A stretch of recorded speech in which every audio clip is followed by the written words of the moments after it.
승부.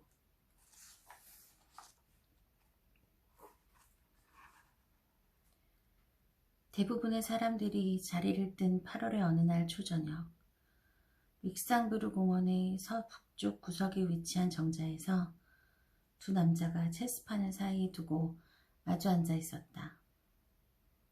좋게 10명은 넘는 구경꾼들이 긴장한 표정으로 관심 있게 체스 게임을 주시하고 있었다. 저녁 식사 전 입맛을 돋우기 위해 술 한잔 마실 시간이 가까워졌는데도 승부가 결판나기 전에는 이 구경거리를 포기하려는 사람이 없었다. 모여있는 사람들의 관심은 도전자, 창백한 얼굴에 권태롭다는 듯이 냉담한 눈빛을 하고 있는 검은 눈동자, 검은 머리의 젊은 남자에게 쏠려 있었다. 그는 한마디도 말하지 않았다. 표정의 변화가 전혀 없었으며 이따금 불붙지 않은 담배를 이리저리 손가락 사이로 굴렸다. 전반적으로 풍기는 인상은 무관심, 바로 그 자체였다. 그 남자에 관해 아는 사람은 아무도 없었다. 지금까지 그가 체스 두는 것을 본 사람도 없었다. 그런데도 창백하고 냉담한 표정으로 말없이 체스판에 앉아 말을 배열하기 시작하는 순간부터 그에게는 강한 힘이 발산되었다.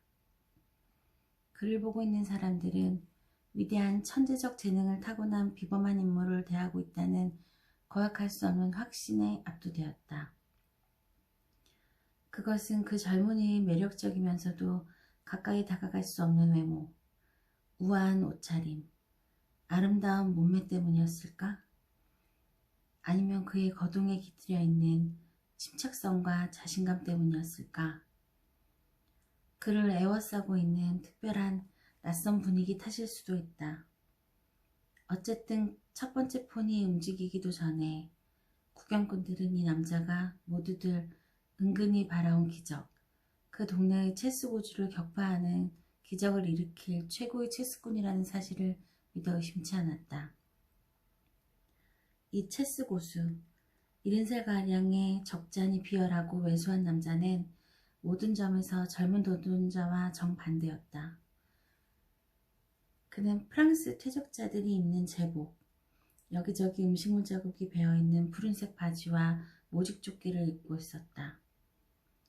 떨리는 손에는 검버섯이 피어 있었고 수치 적은 머리와 포도주 색의 붉은 코, 그리고 얼굴에는 자줏빛 혈관이 붉어져 있었다.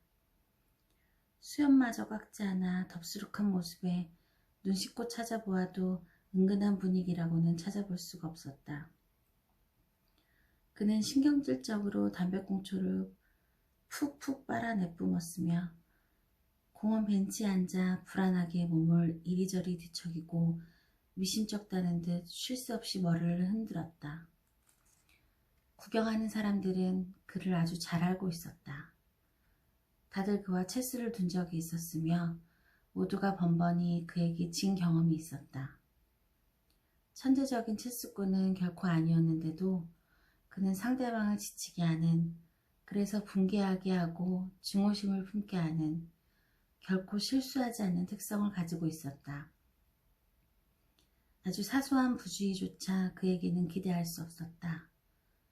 그를 이기기 위해서는 실제로 그보다 체스를 더 잘 두는 수밖에 없었다. 그런데 오늘 그런 일이 일어날 거라고 사람들은 예감했다. 저 늙은 고수를 속일 수 있는 이 무슨 말도 안 되는 소리를 단숨에 박살내고 쳐부수고 능멸하여 마침내 패배의 쓴맛을 보게 해줄 새로운 대가가 나타났다고 사람들은 생각했다. 그것은 많은 사람들이 당한 패배에 안갚음을 해주는 것이다. 정신 차리게 장! 체스를 시작하기 위해 말을 배열하는 동안 그들은 소리쳤다. 이번에는 자네가 끌려 들어갈걸? 이 사람들은 이기지 못할 걸세 장. 주의하게. 오늘은 위털로 전투의 날이라네. 나 원참. 노인은 대꾸하면서 고개를 흔들어 머뭇머뭇 자신의 백색 폰을 앞으로 움직였다. 흑색말을 쥔 낯선 젊은이가 둘 차례가 되자 주변이 일순 조용해졌다. 감히 그에게 말을 걸려는 사람은 없었다.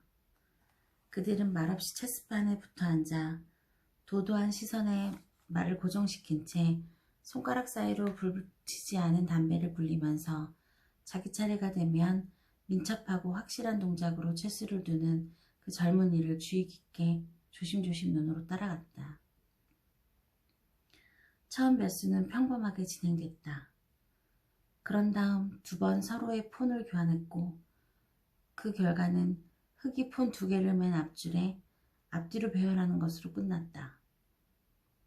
보통의 시각에서 볼 때 그것은 결코 유리한 핵마법이 아니었다. 그러나 낯선이는 다음번에 퀸이 앞으로 갈 수 있는 길을 터주기 위해 일부러 그런 상황을 자초한 것이 분명했다. 보아하니 이어진 폰의 희생 역시 이런 목적을 위한 것이었다. 일종의 때늦은 갬비트, 즉 폰을 하나 희생시켜 상황을 유리하게 이끌어보자는 속셈이었다. 백은 주저하면서 거의 두려움에 가까운 몸짓으로 응수했다. 구경꾼들은 의미 있는 시선을 주고받으면서 신중하게 고개를 끄덕이고는 잔뜩 긴장한 눈빛으로 낯선 젊은이를 주시했다. 그는 한순간에 굴리던 담배를 멈추고 손을 들어 앞쪽으로 내밀었다. 그리고는 정말로 퀸을 움직였다. 그것을 멀리, 적진 깊숙이 이동시켰다. 퀸의 이동은 마치 싸움터를 둘로 갈라놓은 것 같았다. 감탄의 표시로 헛기침 소리가 일제히 새어나왔다. 그 얼마나 아름다운 수인가? 그 얼마나 놀라운 돌진인가? 그렇다. 그가 퀸을 움직이리라고는 예상했었다. 그러나 곧바로 그렇게 멀리 움직이다니. 구경하는 사람들, 너나 없이 체스를 잘 아는 사람들이었다. 중 그렇게 과감하게 말을 움직이는 사람은 없을 것이다. 그러나 진정한 대가는 그렇게 하는 법이다. 진정한 대가는 과감하게 모험적으로 그리고 독창적으로 체스를 둔다. 그것이 평범한 체스꾼들과 전적으로 다른 점이다. 그러니 평범한 체스꾼인 그들로서는 대가의 수를 일일이 상세하게 이해할 필요가 없었다. 사실 사람들은 퀸이 지금 있는 위치에서 무엇을 할 것인지 전혀 이해하지 못했다. 그것은 결정적인 위협은 가하지 않고 자기 진영의 엄호를 받고 있는 말들만을 공격했다. 그러나 이 수의 목적과 심오한 의미가 곧 드러나겠지. 대가에게는 자신만의 계획이 있겠지. 그 점은 확실했다. 사람들은 미동 없는 그의 표정과 자신감 넘치는 침착한 손에서 그것을 인식했다. 퀸을 이렇게 파격적으로 움직인 지금 쉽사리 다시 만나기 어려운 천재가 여기 체스판에 앉아있다는 것을 의심하는 구경꾼은 없었다. 악의적인 동정이 노이한 고수 장에게 쏟아졌다. 이렇게 원초적인 열정에 그가 어떻게 대처할 것인가? 그러나 사람들은 그가 어떤 사람인지 잘 알았다.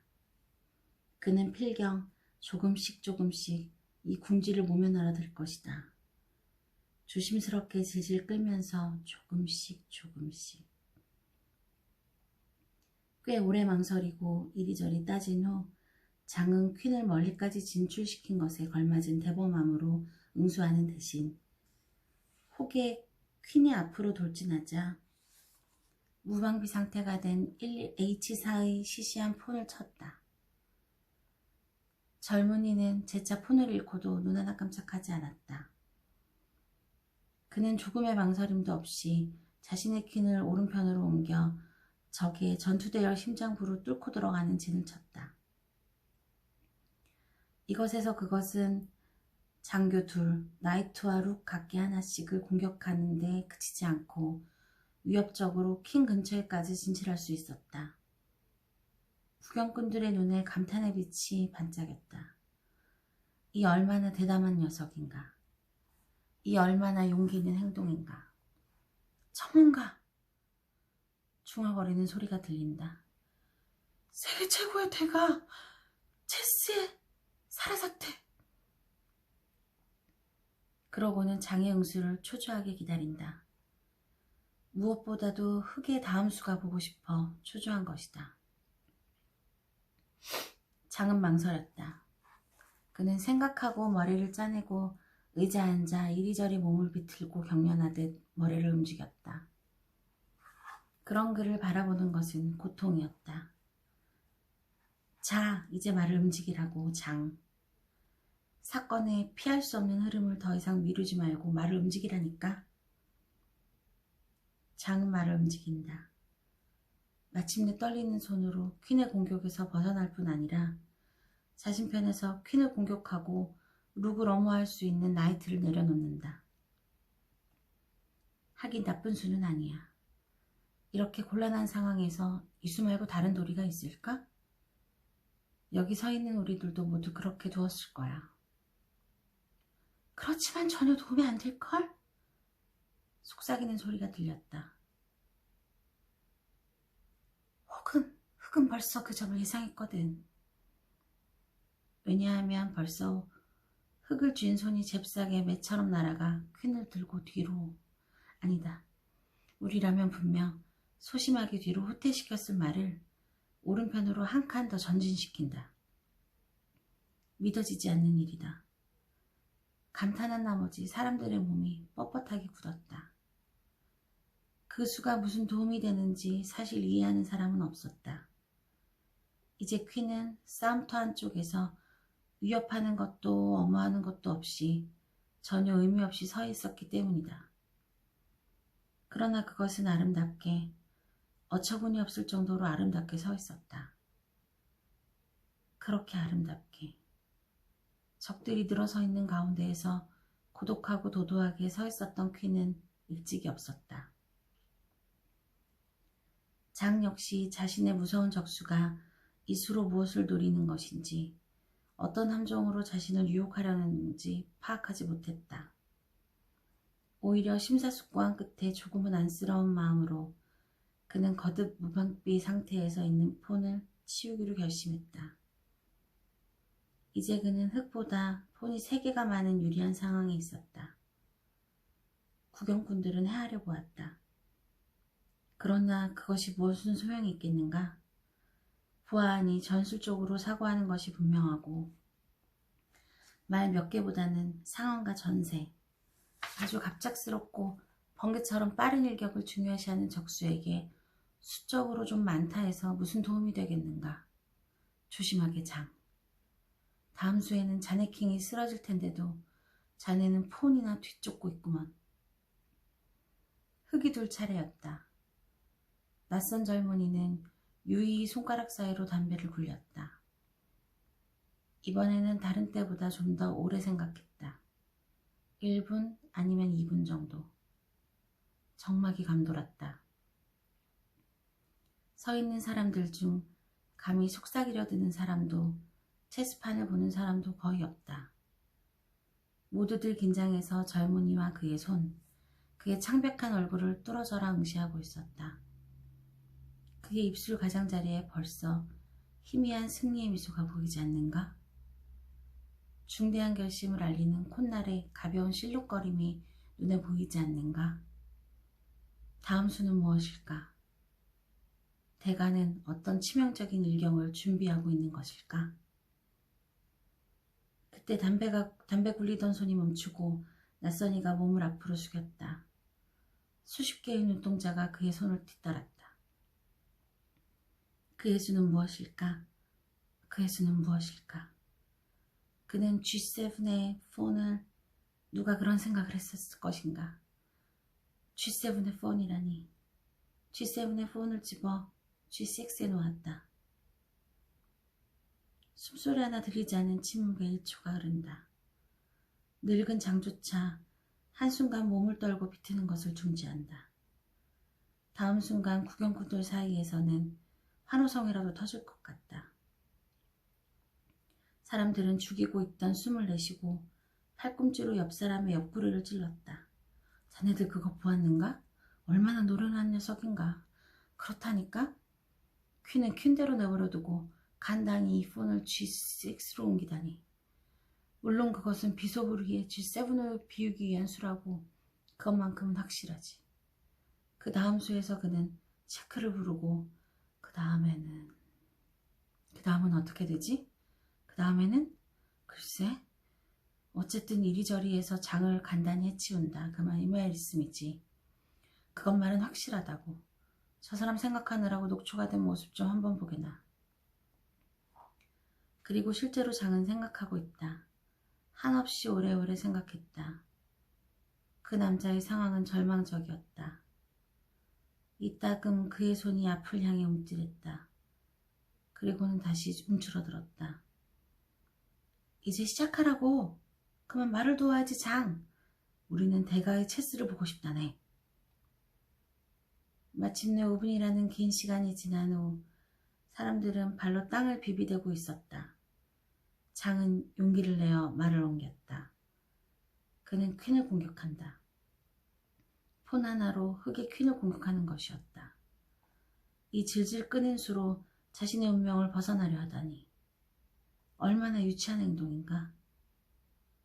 흑은 퀸을 2칸 정도 뒤로 후퇴시키기만 하면 되는데 그러면 변하는 것은 없다고. 자네는 끝장일세 장. 이제 아무 생각도 안 날 걸세. 자네는 끝장이라고. 흑이 손을 내뻗었다. 자 보라고 장. 저 사람은 길게 생각할 것도 없다고. 이제 연거푸 공격이 잇따를 걸세. 흑이 손을 뻗쳤다. 한순간 모든 사람의 심장이 일제히 멎었다. 모든 예측과는 반대로 흑이 폰의 가소로운 공격에서 벗어나기 위해 퀸을 붙잡지 않았기 때문이다. 흑은 이미 원래 의도했던 계획을 실행에 옮겨 비숍을 G7에 놓았다. 그들은 당황하여 그를 주시했다. 외경심에서 그러는 것처럼 모두들 반걸음 뒤로 물러나 당혹스러운 표정으로 그를 바라보았다. 퀸을 희생시키고 비숍을 G7에 두다니. 모든 것을 다 알면서 표정 하나 변하지 않고 그렇게 한 것이었다.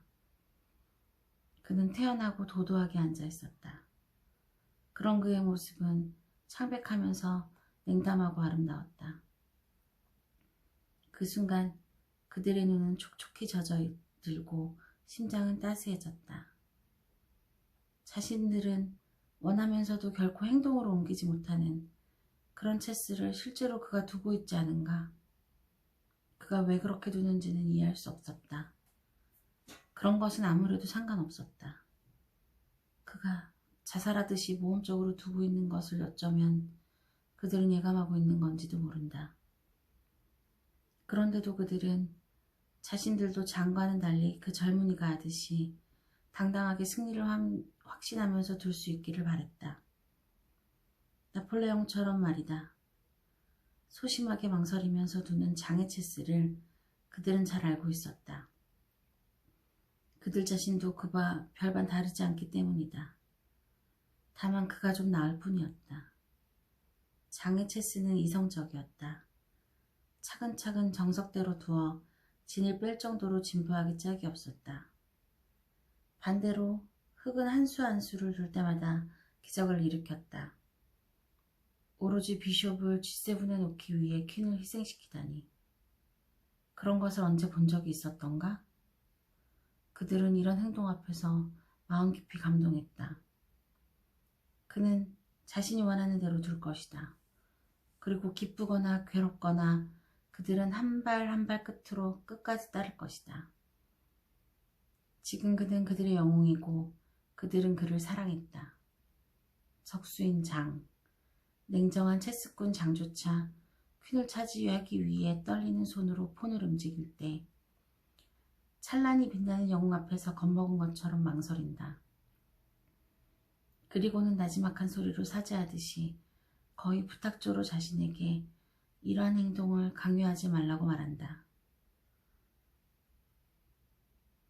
선생님, 당신이 제게 그것을 주신다면 저로서는 이렇게 할 수밖에 없습니다. 이럴 수밖에. 그는 적에게 간청의 눈빛을 던진다. 이 사람은 돌처럼 차가운 표정으로 앉아서 대답하지 않는다.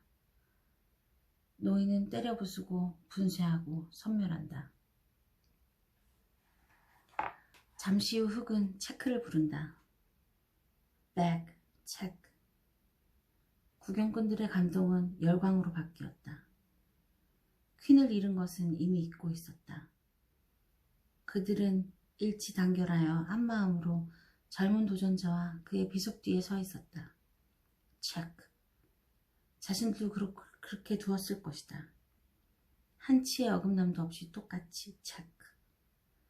상황을 냉정하게 분석해보면 백에게 방어할 수밖에 없는 수많은 수가 있다는 것은 물론 그들은 알 수 있었다. 그러나 이제 그것들은 관심 있는 사람들은 없었다. 그들은 냉정하게 분석하려 들지 않았다.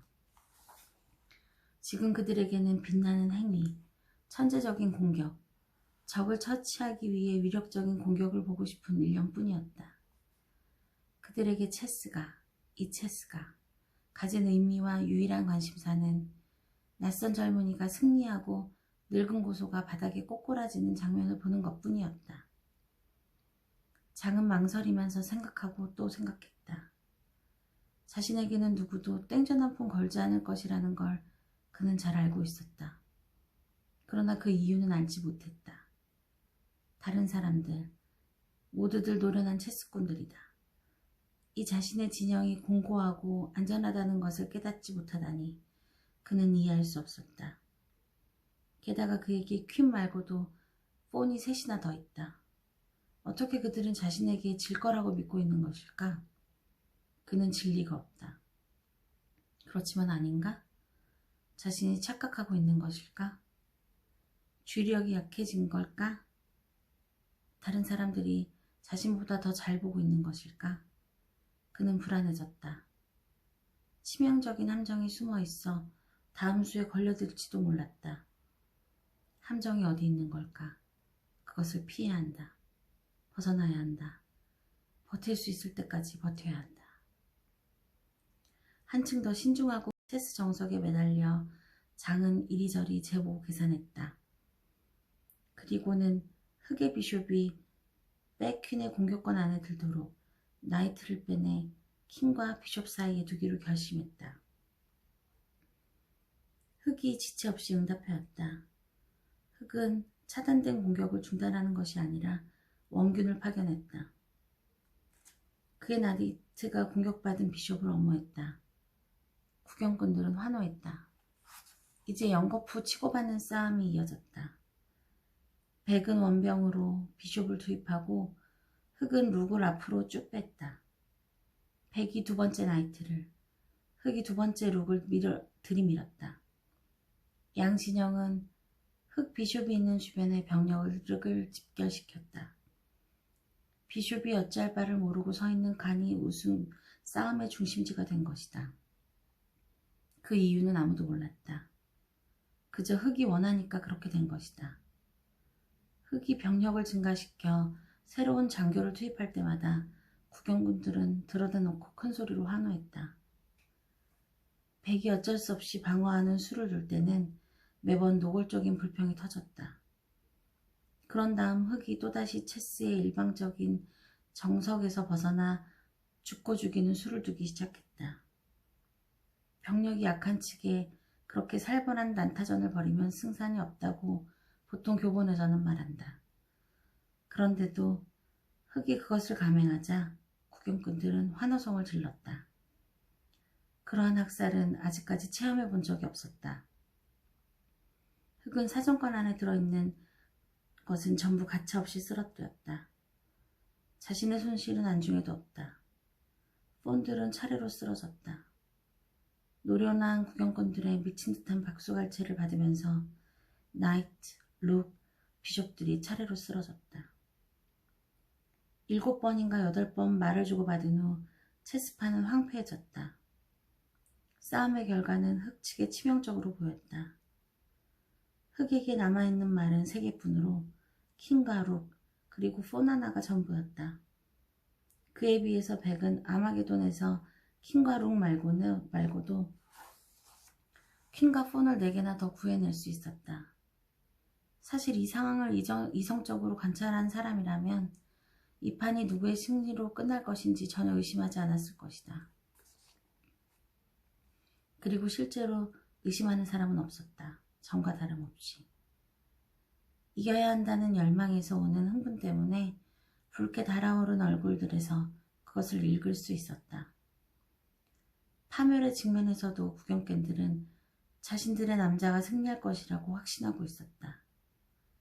여전히 그들은 그에게 가진 것을 몽땅 걸고 누가 그가 질지도 모른다는 불길한 암시를 보인다면 대뜸 대들 태세였다. 젊은이 역시 치명적인 상황에 전혀 동요하지 않는 것처럼 보였다. 그가 말을 둘 차례였다. 그는 침착하게 록을 집어 한 칸 돌아 오른쪽으로 옮겼다. 또다시 주위에는 적막이 흘렀다. 체스를 두고 있는 사람의 천대성에 탐복하여 다 큰 남자들의 눈에 정말로 눈물이 고였다.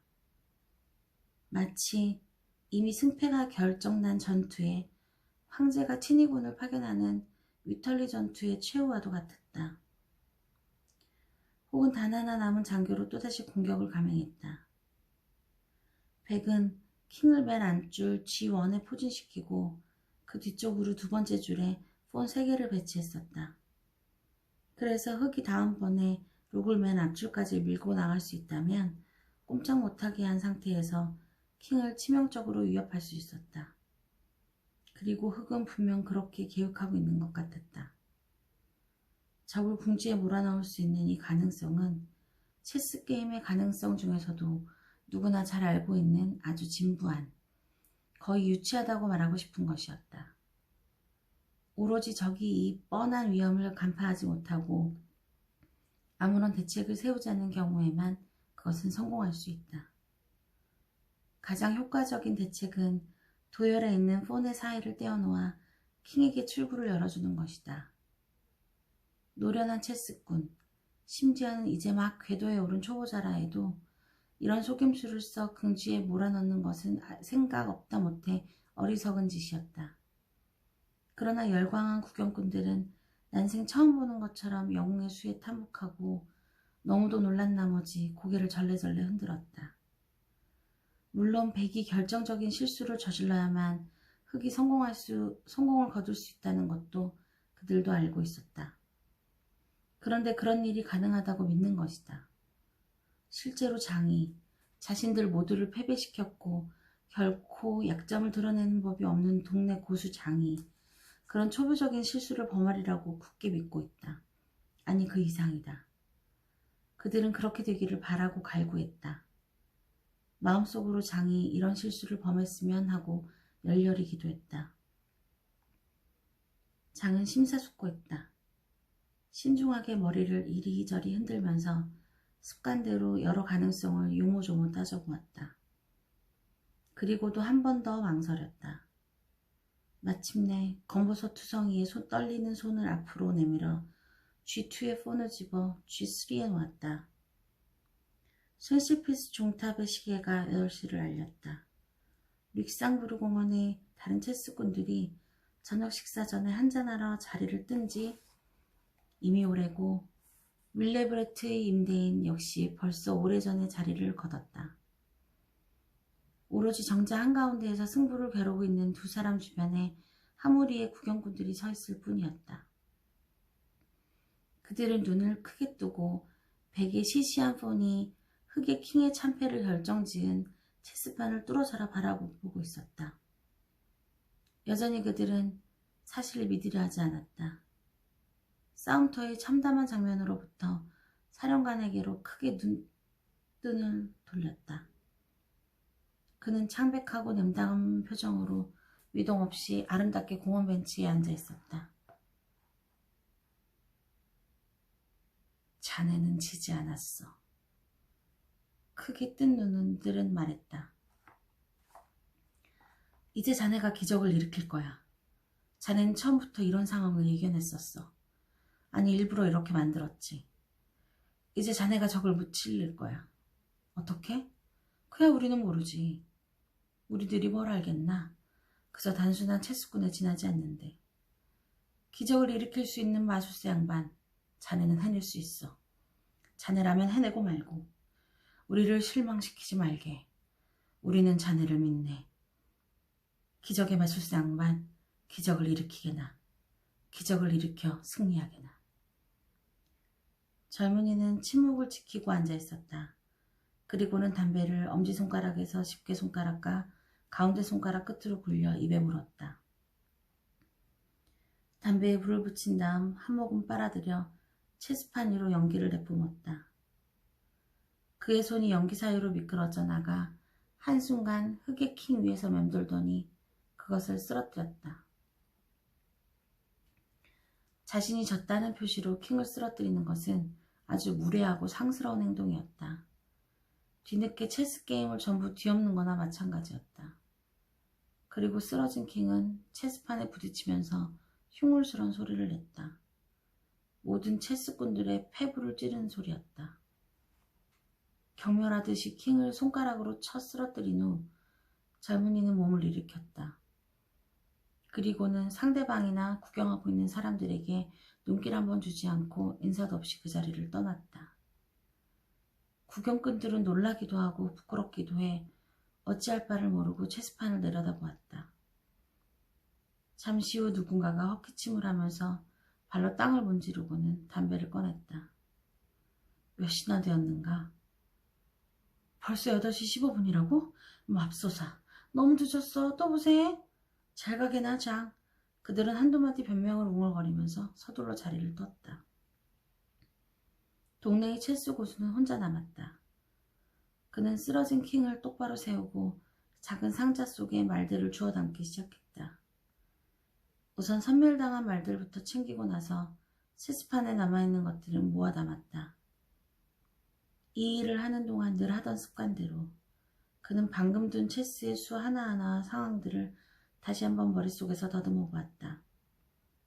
그는 단 한 번의 실수도 하지 않았다. 당연히 그랬다. 그런데도 지금까지 살아오면서 이렇게 졸렬하게 체스를 둔 적이 없다는 생각이 들었다. 상황을 보아 초반에 벌써 상대방을 쓰러뜨려야 했다. 퀸을 희생시켜 갬비트를 두다니. 그렇게 시시한 수를 두는 사람은 체스의 문외한이 분명했다.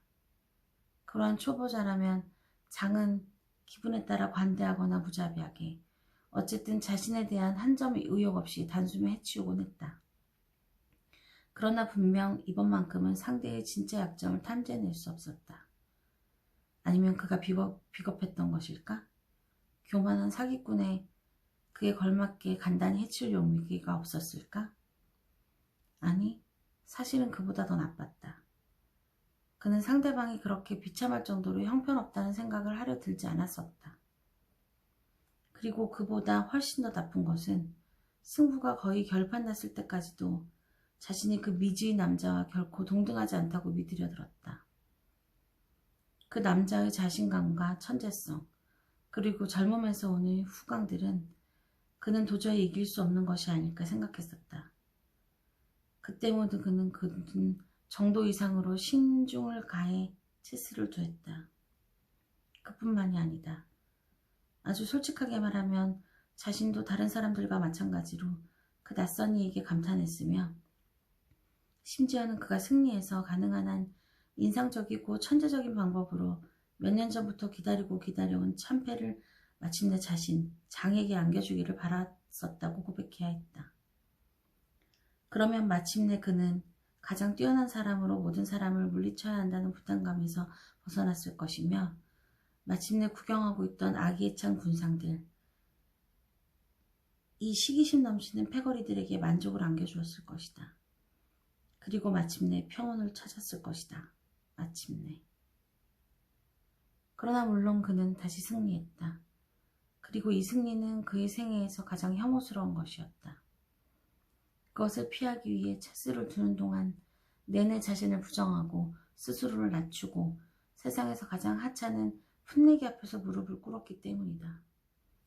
그 장, 동네의 체스 고수는 대단한 도덕적 깨달음을 얻은 사람처럼 보이지는 않았다. 그러나 체스판을 팔을 끼고 체스에 말이 들어있는 작은 상자를 손에 들고 집을 향해 터덕터덕 걷고 있는 지금, 자신이 오늘 실제로는 패배했다는 것만큼은 분명하게 알고 있었다. 그것은 복수할 기회도 없고 장차 찬란한 승리를 통해 보상할 수도 없기 때문에 끔찍한 결정적인 패배였다. 그래서 평상시에 그는 위대한 결심을 하는 남자도 결코 아니었다. 이것을 마지막으로 체스를 영영 그만두기로 결심했다. 앞으로 그는 다른 퇴직자들처럼 불게임, 도덕적인 요구가 별로 없고 남에게 해가 되지 않는 사교적인 놀이를 할 것이다.